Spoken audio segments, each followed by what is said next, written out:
Hi guys, எப்படி இருக்கீங்க? ஆக்சுவலாக இன்னைக்கு என்ன வீடியோன்னு பார்த்தீங்கன்னா, இங்கிலீஷ் பேச தெரியாதவங்களுக்கு வந்து நம்ம எப்படி இங்கிலீஷ் ஈஸியாக கற்றுக்கலாம், லேர்ன் பண்ணிக்கலாம் அப்படின்ற ஒரு கான்செப்ட் தான். எப்படி லேர்ன் பண்ணிக்கிறோம் அப்படின்னா, எப்படி சொல்றது? இப்போ எல்லா யூடியூப் சேனல்ல எல்லாருமே என்ன ப்ரமோட் பண்ணுறாங்கன்னா, இந்த ஆப் ஏற்றிக்கோங்க, இது ஏஐ இருக்கும், உங்க கூடயே பேசும் அப்படின்லாம் சொல்கிறாங்க.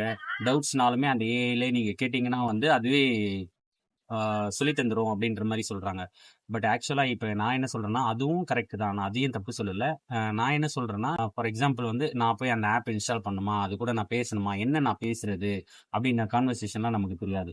இதுவே நீங்க எப்படி சொல்றது? நமக்கு புடிச்ச செயல பண்ணணும்னா, நமக்கு இது பண்ணணும். இப்ப நார்மலா படிக்கணும்னு நெனைச்சோம்னா, தூக்கம் வந்துரும். உடனே தூக்கம் வரும். இதுவே மூவி பாரு, கிரிக்கெட் ஆட போ அப்படின்னு நெனைச்சா, நமக்கு தூக்கம் வர மாட்டுது. ஏன் அப்படின்னா, நமக்கு புடிச்ச செயல செய்றோம். அதனால வந்து நமக்கு தூக்கம் வர மாட்டுது.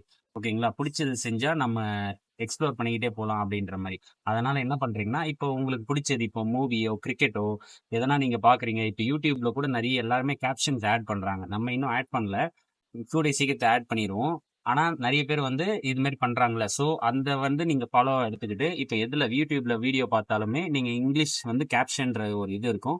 நீங்க அதே கிளிக் பண்ணி பார்த்துக்கலாம். ஃபார் எக்ஸாம்பிள் இப்போ வீடியோ எதனா டவுன்லோட் பண்ணி பார்க்குறீங்க அப்படின்னா, சப்டைட்டில் வச்சு நீங்க மூவி பார்க்குறதோ, அந்த மாரிலாம் நீங்க பார்த்தீங்கன்னா you will get easier to learn English. ஓகேவா? ஸோ அத நீங்க ஃபாலோ பண்ணுங்க. அத நீங்க கத்துக்கிட்டீங்கன்னா, கொஞ்சம் ஈஸியா நீங்க லேர்ன் பண்ணிக்கலாம். ஓகேங்களா? ஸோ அதனால வந்து இந்த முறைய நீங்க பயன்படுத்தினாலும் ஈஸியா இருக்கும். நான் இத வந்து கொஞ்சம் நாள்ல அது நான் ஃபீல் பண்ணி உணர்ந்தேன் நானு. ஏன்னா நெறைய பேர் தமிழ் மீடியம் வராங்க. அவங்களுக்கு வந்து எப்படி ப்ரோ கத்துக்கிறீங்க? இந்த ஆப்லாம் இருக்கு சொல்றாங்க. ஆனா என்ன டாபிக் இருக்கு? என்ன கான்வர்சேஷன் பில்ட் பண்ணணும்ன்றது அவங்களுக்கு தெரியல. ஸோ அதனால வந்து இந்த ஐடியாவ நான் சஜெஸ்ட் பண்ணேன். அவங்களும் வந்து ஓகே ப்ரோ கொஞ்சம் கொஞ்சம் புரியுது. ஓகே.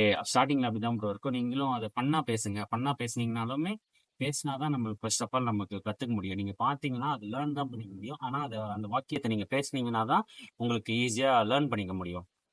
ஈஸியா வந்து இங்கிலீஷ எப்படி பேசுற முறைய நீங்க கத்துக்க முடியும். எல்லாருமே கிராமட்டிக்கல் நீங்க அதெல்லாம் அப்படின்னு பார்த்தீங்கன்னா, அ எதையுமே லேர்ன் பண்ணிக்க முடியாது.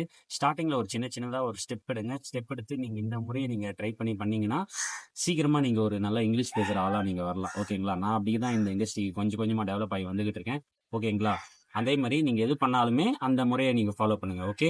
See you in the next video. Bye bye guys. இந்த வீடியோ உங்களுக்கு பிடிச்சிருந்ததுன்னா, லைக் பண்ணுங்க, ஷேர் பண்ணுங்க, சப்ஸ்கிரைப் பண்ணுங்க.